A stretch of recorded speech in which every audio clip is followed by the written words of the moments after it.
بالآخر بالآخر يكون باله هو الذي كسرت رؤيته أبصار الناظرين ووجدت نعته أوهام الواصفين الذي ابتدى بقدرته خلق ابتداء مكرم على مشيئة الكرام ثم سلك بهم طريق إرادته وبعثهم على سبيل محبته والصلاة والسلام على الأفضل الأدر والصاحب الأبد أسرته خير الأسر وإطرته خير الإطر وشجرته خير الشجر نبتت في هرم وسكت في كرم سيدنا ومولانا بالقاسم المحمد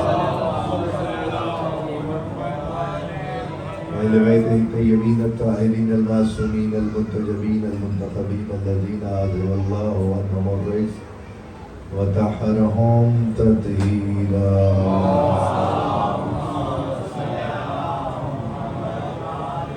ولعنة الباقية على أعدائهم ومنكر فضائلهم وغاصب حقوقهم أجمعين يوم ظلمهم إلى يوم الدين أما بعد فقد قال الله تبارك وتعالى في محكم كتابه الحكيم وفرقانه الحميد وقوله الحق وأصدق الصادقين بسم الله الرحمن الرحيم يقول الذين كفروا لست مرسلا قل كفى بالله شهيدا بيني وبينكم ومن عنده علم الكتاب صلوات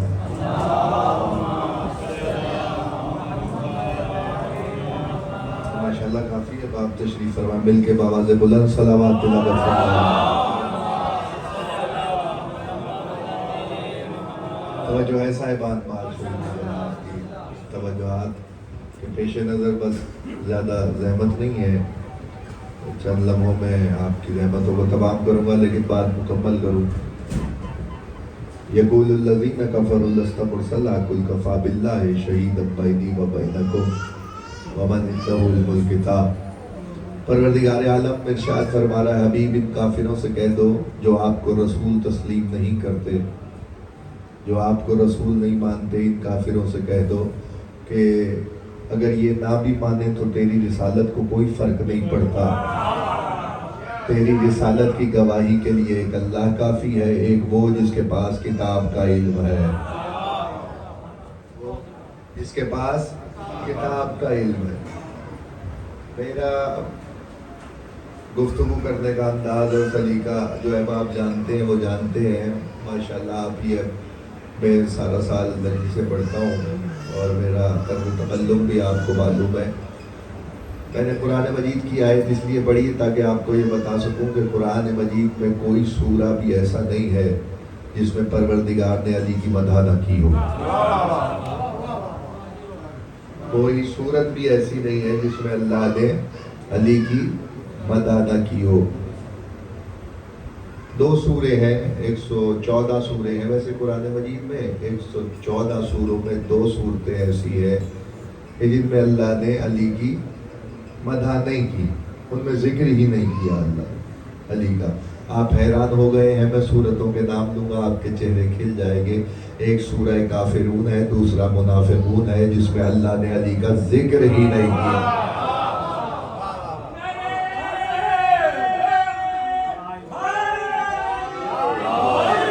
یعنی اللہ یہ بتانا چاہتا ہے نہ کافروں سے علی کا کوئی تعلق ہے نہ منافقوں سے علی کا کوئی تعلق ہے میں تو آپ کے سامنے اس وقت سورہ رات کی آیت پڑھ چکا ہوں اسی کے ذیل پہ گفتگو کرنی ہے میں یہ فکر آپ تک پہنچانا چاہتا ہوں کہ صرف سورت ہی ایسی نہیں ہے جس میں اللہ نے ذکر نہ کیا ہو قرآن مجید کی قسم کھا کے کہتا ہوں کوئی آیت ایسی نہیں ہے اگر معرفت کی منزل پہ بیٹھے ہو کہ جس میں علی نہ ہو کوئی آیت قرآن کی ایسی نہیں ہے جس میں علی نہ ہو دلیل تو دینا بنتا ہے میرا فرض کہ میں نے منبر حسین سے کوئی بات کی ہے جاؤ پورے قرآن میں پڑھ کے دیکھ لو ہر آیت میں تمہیں نقطہ نظر آئے گا اور جہاں نقطہ نظر آئے گا وہاں علی نظر آئے گا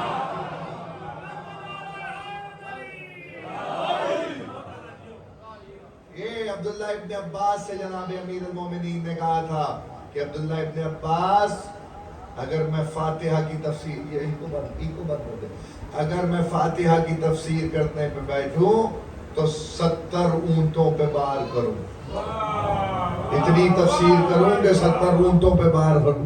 سورہ فاتحہ اتنی تفسیر کروں کہ 70 اونٹوں پہ بار کروں. ایک اونٹ کم از کم 4 من وزن اٹھاتا ہے.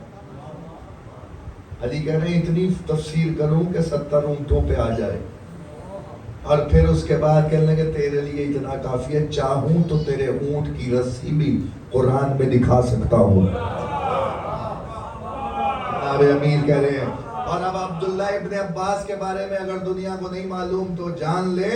مذہب تشیع میں تو سب جانتے ہیں کم از کم کہ عبداللہ ابن عباس وہ محدث ہے, وہ راوی ہے کہ عالم اسلام کی جتنی بڑی بڑی تفسیریں ہیں, جتنی تفسیریں, ہر تفسیر اٹھا کے قرطبی سے لے کے سیوطی تک ہر تفسیر اٹھا کے دیکھ لیجئے. ہر تفسیر کی روایت جب تفسیر کرنے والا مفسر لیتا ہے تو عبداللہ ابن عباس سے لیتا ہے.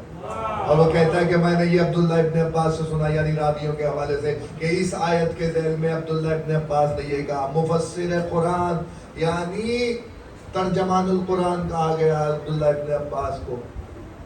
اتنا بڑا عبداللہ ابن عباس کو ترجمان القرآن کہا گیا ہے. لیکن سوچنے والی بات یہ ہے کہ جس کا شاگرد ہے اس کا نام علی ہے. ساری کائنات میں تفسیر لینے والے عبداللہ ابن عباس سے لے رہے ہیں. جناب امیر نے کہا چاہوں تو تیرے اونٹ کی رسی کا ذکر بھی قرآن سے دکھا سکتا ہوں. عبداللہ ابن عباس. اور اس کے بعد کہنے لگے تیرے لیے اتنا کافی ہے کہ تو سن لے, اگر قرآن سمڑ جائے تو یاسین میں آ جائے, یاسین سمڑ جائے تو فاتحہ میں آ جائے, فاتحہ سمڑ جائے تو بسم اللہ میں آ جائے, بسم اللہ سمڑ جائے تو بے میں آئے, بے سمڑ جائے تو نقطے میں آئے. انا نقطہ تو تحت الباب.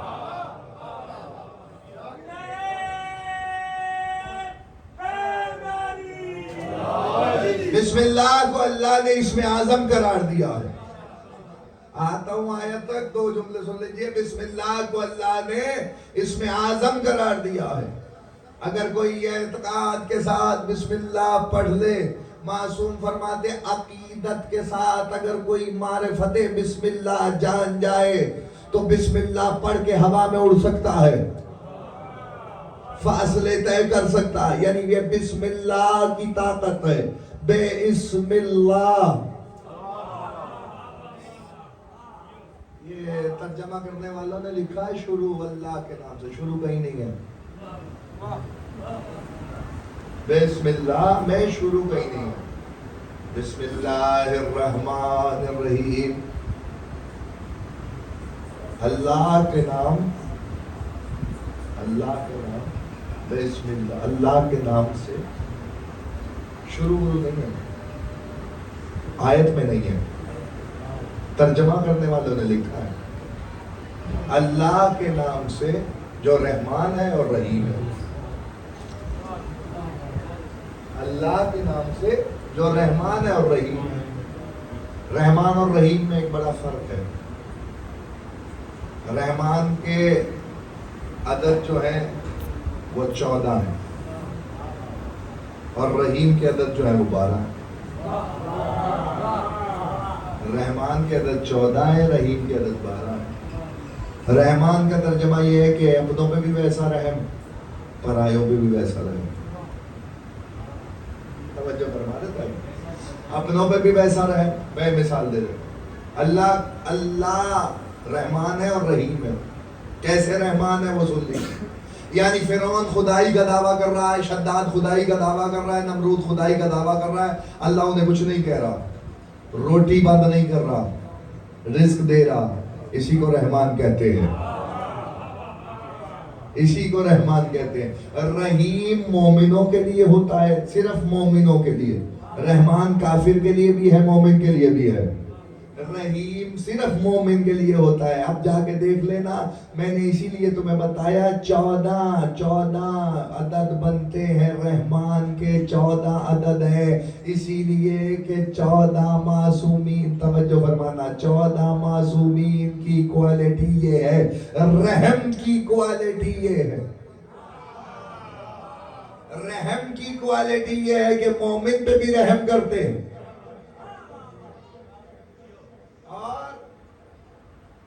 کافر پہ بھی رحم کرتے ہیں. لیکن رحیم کے عدد ہیں 12، رحیم کے 14 نہیں ہے۔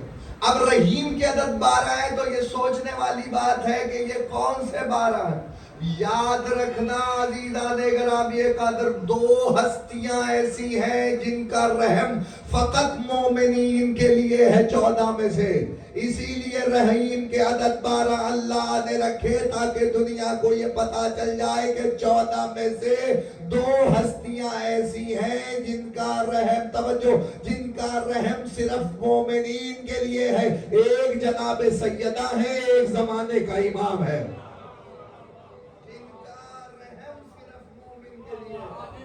یعنی جب زمانے کے امام آئیں گے تلوار چلے گی تو مومن کے علاوہ کوئی نہیں بچے گا، کسی پہ رحم نہیں ہوگا، اور سیدہ کا رحم بھی فقط مومنوں کے لیے ہے، زہرا کا رحم بھی مومنین کے لیے۔ میں تو آگے بڑھ جاؤں گا لیکن اس میں آدم آپ کو بتا کے پھر منزل سے قریب کرتا ہوں۔ بسم اللہ، یہ نام تلاش کریں نا کہ یہ کون سا نام ہے جس کی وجہ سے اللہ رحمان بھی ہے اور رحیم بھی ہے۔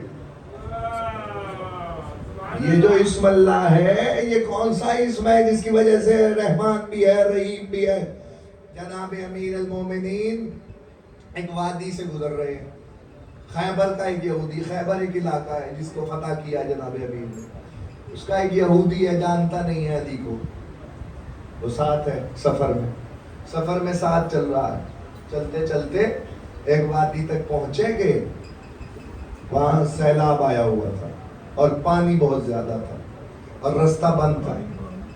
یہودی نے اپنی عبا اتاری اور پانی پہ بچھائی، پانی پہ بچھا کے خود سوار ہوا اور دوسرے کنارے پہ چلا گیا، اور تنزیہ انداز میں فخریہ لہجے میں علی کو مخاطب کر کے کہنے لگا، جو میں جانتا ہوں اگر تم بھی جانتے تو ایسے ہی سفر کرتے۔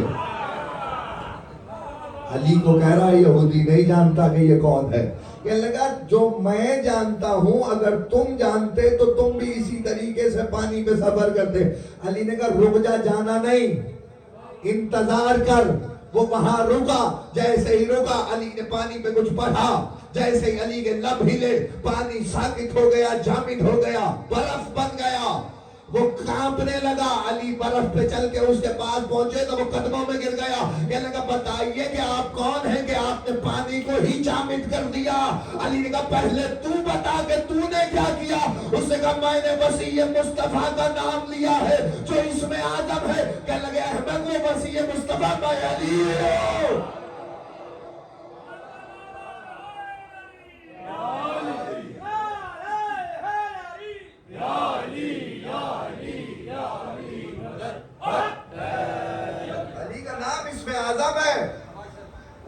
اس میں آدم ہے، یاد رکھنا عزیزان گرامی قدر، کائنات آدم و عالم میں علی کے علاوہ کوئی دوسرا نہیں دکھا سکتے جو مثل قرآن ہو، مثل قرآن ہو، یعنی قرآن کی مثال ہو۔ کسی شخص کو آپ نہیں کہہ سکتے یہ فلاں صاحب جو ہے اتنا ہی متقی ہو، اتنا ہی پرہیزگار ہو، کسی بھی درجے پر ہو، اسے یہ نہیں آپ کہہ سکتے کہ یہ قرآن کی مثال ہے، نہیں کہہ سکتے نا۔ علی کے لیے رسول نے کہا، رسول اعظم نے کہا، رسول اعظم خاتم المرسلین نے علی کے لیے کہا یا علی آپ کی مثال قل ہو اللہ کی مثال ہے، علی آپ کی مثال قل ہو اللہ کی مثال ہے۔ جو علی کے چاہنے والے بیٹھے ہیں ان کے تو چہرے کھل جانے چاہیے۔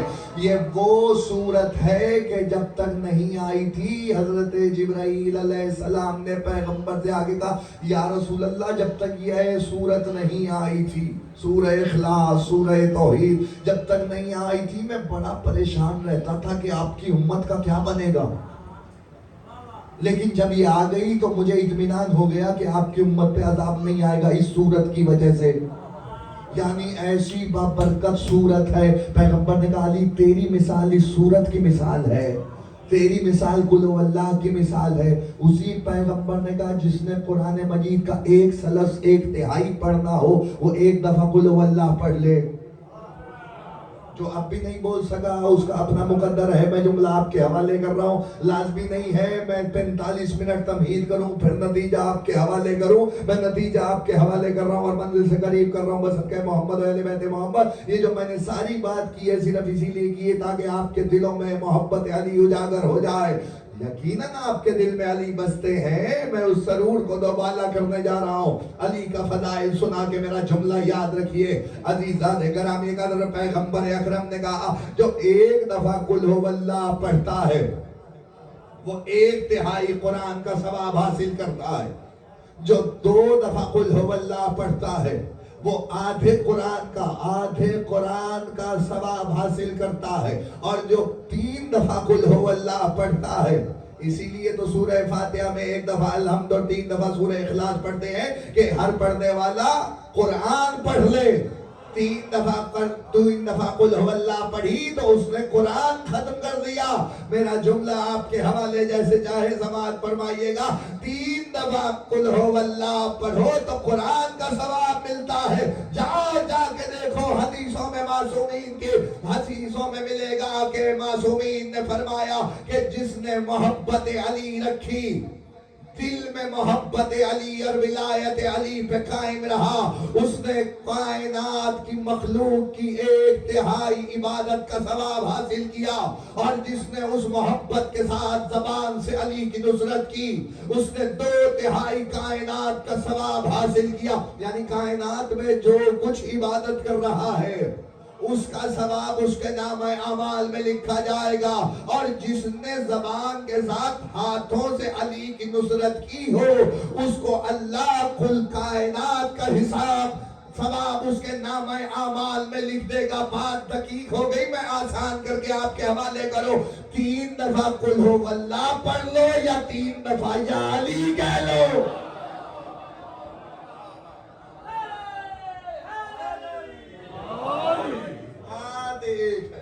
پیغمبر نے کہا آپ کی مثال قل ہو اللہ کی مثال ہے۔ اور آگے بڑھئے، یقول الذین کفروا لست مرسلا قل کفی باللہ شہیدا بینی و بینکم۔ اے حبیب ان سے کہہ دو کہ تمہاری گواہی کے لیے جہاں اللہ ہی کافی ہو گیا پھر کسی اور کی ضرورت کیا ہے؟ یہ میرا ان لوگوں سے سوال ہے جن کے یہاں اللہ کافی ہوتا ہے۔ پیغمبر کی گواہی میں اللہ کافی تھا، کہہ دیتا میں گواہی دے رہا ہوں کہ تو رسول ہے، کسی اور کی ضرورت ہی پیش نہیں آتی۔ اللہ جس کی گواہی دے، کائنات میں آپ کے حوالے جملہ کروں، کائنات میں ہر ایک اس کی گواہی دے رہا ہے اور وہ محمد کی گواہی دے رہا ہے۔ یہ ہمارے پیغمبر اکرم کی شہادت ہے، اور پیغمبر اکرم توجہ فرمائیں تو میں فکرہ آپ کے حوالے کروں، دل کر رہا ہے تو میں 2 جملے اور پڑھ لیتا ہوں ورنہ میں مسائل پڑھ کے علم برآمد کروا دوں گا۔ میرا عزیزان گرامی قدر پیغام دل پہ نقش کیجئے گا۔ اللہ کو کیا ضرورت ہے یہ کہنے کی؟ کہہ دیتا کہ میں کافی ہوں تیری گواہی کے لیے۔ نہیں، اللہ نے کہا میں تو ہوں، لیکن ایک وہ جس کے پاس کتاب کا علم ہے وہ گواہ ہے۔ اب گواہی دینے کا، اگر کسی نے گواہی دی ہو کبھی کسی کی تو گواہ کے لیے ضروری ہے، اسی لیے اسے شاہد کہا جاتا ہے کہ وہ موقع پر موجود تھا تو وہ گواہی دے۔ موقع پر موجود ہوگا تو گواہی دے گا۔ گواہی ہے پیغمبر کی، کہ کون پیغمبر کی گواہی دے رہا ہے؟ کوئی اس انسان کی گواہی کو کیسے قبول کیا جا سکتا ہے جس نے خود 40 سال بت پوجے ہوں؟ وہ پیغمبر کی گواہی کیسے دے سکتا ہے؟ گواہی دینے والا وہ ہونا چاہیے کہ جب نبی کو نبوت مل رہی تھی تو وہ موقع پر موجود ہونا چاہیے۔ اللہ تو سب سے پہلے ہے جس نے نبوتوں کو بھیجا، نبی بنا کے بھیجے، لیکن پیغمبر کی نبوت کی گواہی وہ دے جو موقع پر موجود ہو کے جب نبی بنایا جا رہا ہو تو اس وقت گواہ ہونا ضروری تھا. نہ پتا چلتا پیغمبر کا کب سے نبی ہے, کب سے نبی ہے. میں اس نبی کو نہیں مانتا کہ 40 سال تک جسے پتا نہ ہو کہ وہ نبی ہے کہ نہیں ہے. میں اس نبی کو مانتا ہوں جو کہہ رہا کون تو نبی جب بین الماء والطین. میں اس وقت بھی نبی تھا جب آدم پانی اور مٹی کے درمیان تھے, یعنی ابھی آدم نہیں تھا, میرا محمد تھا. ابھی آدم نہیں تھا, میرا پیغمبر تھا, نبوت کے ساتھ تھا, ہدایت کے ساتھ تھا. صاحب, اچھا رکیے, صاحب جناب المودت. مجھے نہیں پتا کتنی دیر پڑھنا ہے, دامن وقت میں اگر گنجائش ہے تو میں پڑھتا ہوں. بسم اللہ, صلوات بھیج دیجیے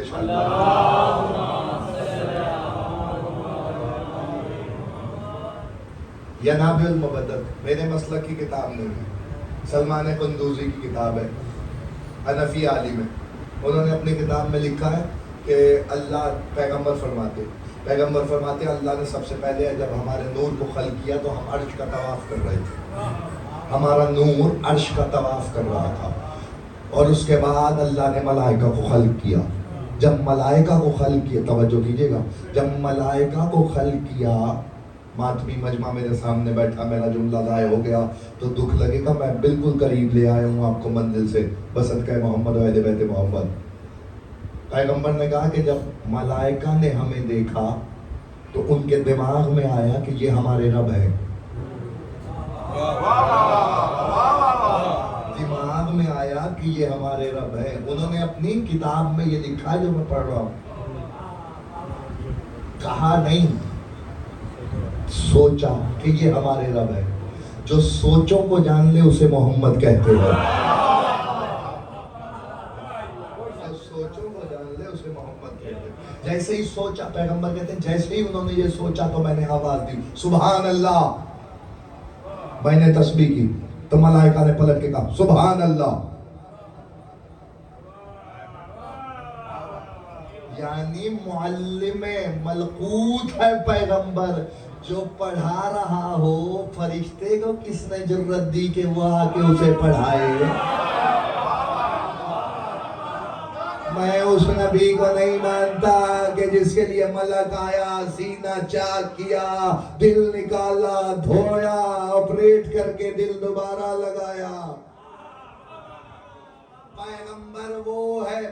کیا کہا نبی نے؟ میں اس وقت بھی نبی تھا جب آدم پانی اور مٹی کے درمیان تھے. اس کا مطلب ہے کہ اس وقت نبی تھا تو منصب نبوت پہ تھا, اور منصب نبوت پہ تھا تو ہدایت ذمہ داری تھی, ہدایت ذمہ داری تھی, اسی لیے ملائکہ کو پڑھایا. کہو سبحان اللہ. سب نے کہا سبحان اللہ. پیغمبر نے کہا, پھر میں نے کہا لا الہ الا اللہ. جیسے میں نے کہا لا الہ الا اللہ, ملائکہ نے کہا لا الہ الا اللہ. کہتے ایسے جب عرش پہ لا الہ الا اللہ کی صدا گونجی تو عرش سے ندا آئی, اور اس نے پوچھا ایک ملک سے کہ تو کون ہے, میں کون ہوں. ہے میں کون ہوں. اس نے کہا تو ہے, میں ہوں. قبلہ علامہ حضرت زیدی یا اللہ مقامہ خطیب آل محمد کا فکرہ یاد آ گیا. وہ فرمایا کرتے تھے بات تو میں تھی. وہ کہہ رہا تھا میں کون ہوں, تو کون ہے. وہ کہہ رہا تھا تو ہے, میں ہوں. تو ایسے میں روایت کے فکرے نہ ہوں تو جرمدار ہوں. پیغمبر نے کہا میرے بھائی علی کا نور آگے بڑھا, اور اس نے آگے بڑھ کے کہا کہ تو رب جلیل ہے, میں عبد ضعیف ہوں, اور تیرا نام جبرائیل ہے. جبرائیل کو جبرائیل نام دینے والا بھی علی ہے.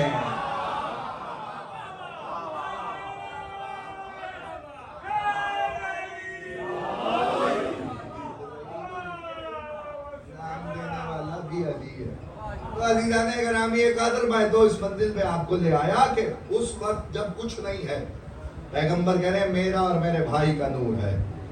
جب نبی بن رہے تھے کبھی پھر موقع ہوا تو تخلیق محمد پہ گفتگو کروں گا کہ وہ تمہاری طرح خلق نہیں ہوا. پیغمبر کی تخلیق تمہاری طرح نہیں ہے.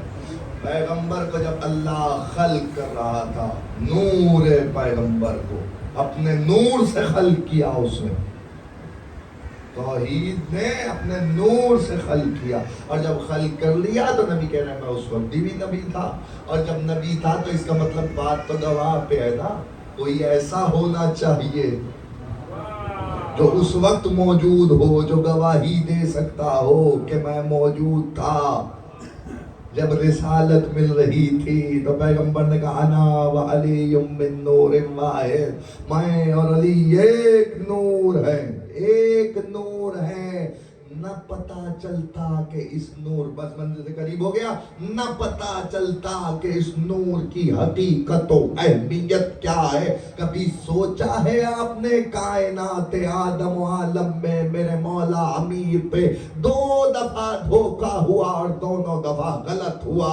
نصیری خدا سمجھتا رہا، کافر رسول سمجھتے رہے. توجہ فرمائیے گا صاحبان، علی مولا ہے، سنیے، کافر خدا، نصیری خدا سمجھتے ہیں. دھوکا ہے ان کو کہ یہ خدا ہے. اور کافر شب ہجرت 40 تلواروں کے سائے میں ابو طالب کے بیٹے کو سوتا ہوا دیکھ کے سمجھ رہے تھے کہ رسول سو رہا ہے. 40 تلواریں کھچی ہوئی اور اطمینان علی کا ایسا سویا ہے سونے والا کہ قرآن نے آیت اتار دی، وَمِنَ النَّاسِ مَن يَشْرِي نَفْسَهُ ابْتِغَاءَ مَرْضَاتِ اللَّهِ وَاللَّهُ رَءُوفٌ بِالْعِبَادِ. سونے میں علی نے نفس بیچا، مرضیاں خرید لی. تاریخ نے لکھا میں بڑا پریشان ہوا کہ معاملہ کیا ہے کہ ساری رات کافروں کو یہ دھوکا کیوں رہا کہ پیغمبر کے بستر پہ پیغمبر ہی سو رہا ہے، رسول ہی سو رہا ہے. جبکہ تاریخ تو کہہ رہی علی کا قد ذرا چھوٹا تھا، پیغمبر کا بلند تھا. تو پہچان جانا چاہیے تھا کہ کون سو رہا ہے. وہ عرب جو کروٹوں کے بدلنے سے پہچان جاتے تھے کہ کون سو رہا ہے، تلوار چلانے سے پہچان جاتے تھے کہ کون چلا رہا ہے. یعنی میدان میں گھوڑے کے چلنے سے سوار کی پہچان بتا دیتے تھے کہ کون میدان میں آیا ہے. یعنی اتنے جاننے والے ذہین عرب ساری رات یہ سمجھتے رہے کہ رسول سو رہا ہے. کوئی وجہ تو ہونی چاہیے نا، تلاش کیجئے. میں نے جو تلاش کیا آپ کے حوالے کر رہا ہوں. میں پڑھتے پڑھتے صحیح بخاری تک بات آخری ہو گئی، بالکل قریب آ گئے ہوں. صحیح بخاری پڑھنے لگا. صحیح بخاری پڑھتے پڑھتے مجھے ایک دم حدیث سامنے نظر آئی جس کی راویہ حضرت عائشہ ہے. انہوں نے روایت کی ہے اس حدیث کی، اور وہ کہتی ہے کہ پیغمبر اکرم کے چہرے سے اتنا نور نکلتا تھا کہ دن میں کھوئی ہوئی سوئی مجھے رات کو پیغمبر کے چہرے سے نکلنے والے نور کی روشنی میں مل جاتی تھی. جو دن کی روشنی میں سوئی نہیں ملتی تھی، پیغمبر کے چہرے سے ایسا نور نکلتا تھا جس کی وجہ سے مجھے وہ کھوئی ہوئی سوئی مل جاتی تھی. پیغمبر چادر اوڑھ کے سوتے تھے تو چہرے سے نور نکل رہا ہوتا تھا. بس یہی آپ کو بتانا ہے، جیسے پیغمبر کے چہرے سے نور نکلتا تھا ویسے علی کے چہرے سے نور نکل رہا تھا. اسی لیے تو کافروں کو دھوکا ہوا، پیغمبر سو رہا ہے کہ علی سو رہے ہیں. اسی لیے کہا تھا میں اور علی ایک نور ہے.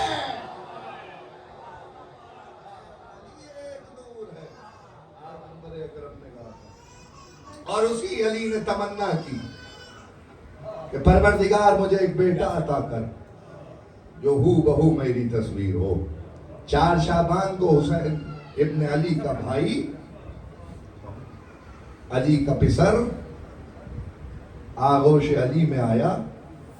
تو عباس کے چاہنے والوں، میں یہ کہتا ہوں اکثر فقرہ کہ عباس کو آغوش میں جناب امیر نے دیا تو خود اپنے آپ کو دیکھا ایسے جیسے کوئی آئینہ دیکھ رہا ہو. عباس کے شمائل ہو بہو علی جیسے، عباس کے تیور علی جیسے، عباس کی شجاعت علی جیسی. بڑا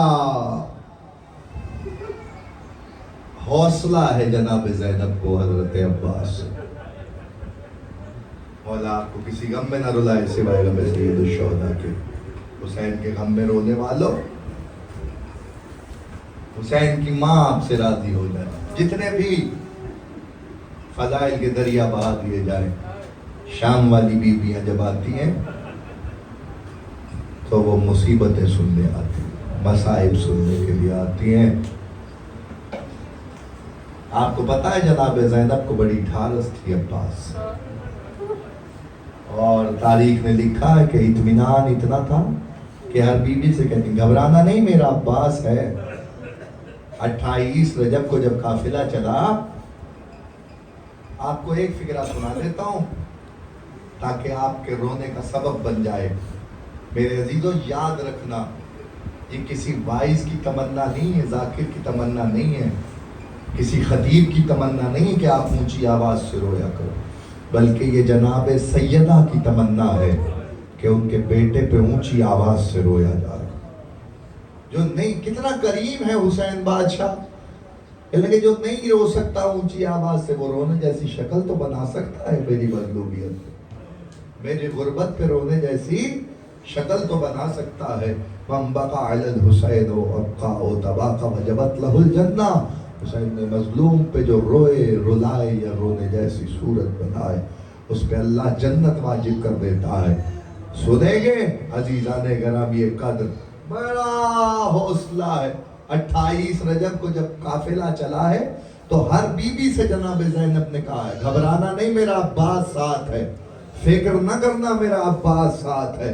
لیکن عزادار مقتل کے فکر یہ ہے، جب صبح سے حضرت ابو الفضل العباس عاشور کے دن آ کے سب سے پہلے مولا عباس نے کہا مولا مجھے اجازت دے میں میدان جنگ میں آؤں. آواز آئی عباس تو میری فوج کا سالار ہے. پھر وہ وقت آ گیا جب کوئی باقی نہیں رہا. اس وقت شبیر کے سالار نے آ کے کہا مولا اب تو اجازت دے میں میدان میں جاؤں. تو ایسے میں جناب حسین ابن علی نے کہا کہ عباس تو میری فوج کا سالار ہے. فنظر یمینا و یسار، عباس نے دائیں دیکھا پھر بائیں دیکھا، رو کے کہنے لگے مولا وہ فوج کہاں ہے جس کا میں سالار ہوں؟ اب تو اکبر بھی مارا گیا، اب تو قاسم بھی مارا گیا. عزادار مقتل کے فکر یہ ہے. اسی وقت 4 سال کی معصومہ نے آ کے کہا چچا عباس میرا اصغر بڑا پیاسا ہے، اگر پانی نہ ملا تو اصغر مر جائے گا. آواز آئی سکینہ بابا سے اجازت لے دو تو میں پانی لے آتا ہوں. مقتل کے فکر یہ ہے، عزادار تاریخ کے فکر یہ ہے. ادھر سکینہ چچا کو لے کے باپ کے پاس آئی، آگے کا بابا میرا اصغر بڑا پیاسا ہے. آواز آئی سکینہ کتنے مہینے کا ہے تیرا بھائی؟ آواز آئی بابا 6 مہینے کا. آواز آئی ذرا میرا بھائی بھی دے. آواز آئی بابا 32 برس کا. سکینہ بھیج تو نہیں ہو، نہ تیرا 6 مہینے کا بچے گا نہ میرا 32 برس کا بچے گا. جس نے ماتم کرنا عزادار میری طرف دیکھنا، 2 فکرے پڑھنے ہیں اسی پہ علم آ جائے گا. عزادار مقتل کے فکرے یہ مل گئی غازی کو اجازت. عزادار ایک رخصت سن لو، تاریخ کہتی ہے اس جگہ آیا ہے جہاں جناب زینب کا خیمہ ہے. خیمے میں آ کے عالیہ کے سامنے 2 زانو ہو کے عباس بیٹھ گیا. آ کے کہتا ہے آقا زادی میرا مولا تنہا رہ گیا ہے، مجھے اجازت دو. آواز آئی عباس میں روکتی نہیں ہو، لیکن اتنا خیال رکھ جب میں کربلا تک آئی ہوں نا مدینے سے تو یہ کہتی ہوئی ہر بیوی سے آئی ہوں گھبرانا نہیں میرا غازی ساتھ ہے. فضا جا بیویوں کو بلا لا، میں نے بارگاہ ہلتے دیکھے ان فکروں پہ.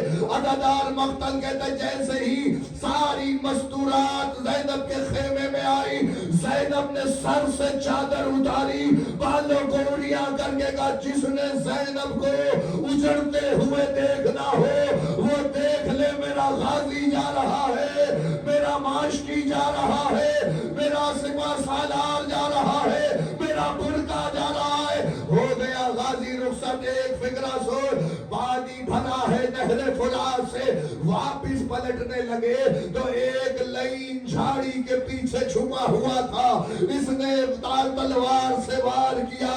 عباس کا بایاں بازو قلم ہوا، عددار مقتل کے فکر یہ ہے، غازی آگے بڑھا، علم ڈولا، لعین نے دوسرا وار کیا، دوسرا بازو قلم ہوا، جیسے ہی بازو قلم ہوئے شیر نے مشق کو دندان میں دبا کے خیمہ گاہ کی طرف سفر کا ارادہ کیا، پسر ساتھ پکارا، اگر خیموں میں پانی چلا گیا ہم جیتی ہوئی جنگ ہار جائیں گے۔ 10,000 کمانوں سے تیر نکلا، ایک تیر مشک میں لگا، ایک تیر غازی کی آنکھ میں لگا، عددار مشک سے پانی بہا، پانی نہیں بہا، غازی کا لہو بہ گیا، اشعل کو واپس موڑا، جیسے ہی اشعل واپس پھرا، حکیم ابن طفیل ملعون نے ایک وزنی گرز اٹھا کے غازی کے سر پہ مارا، آواز آئی آقا مدد کو آئیے، حسین کا عباس، اللہ